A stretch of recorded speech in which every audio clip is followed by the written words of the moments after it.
You ask Tiger to solve. This deals with linear equations with one unknown. The final result is q equals -2/3.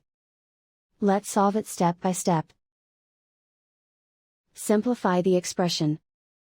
Expand the parentheses. Simplify the arithmetic. Find the greatest common factor of the numerator and denominator.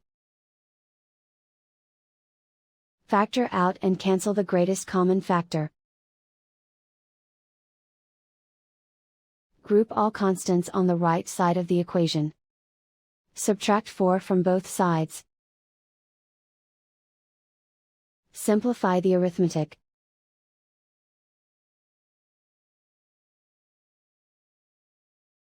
Isolate the q. Divide both sides by 3.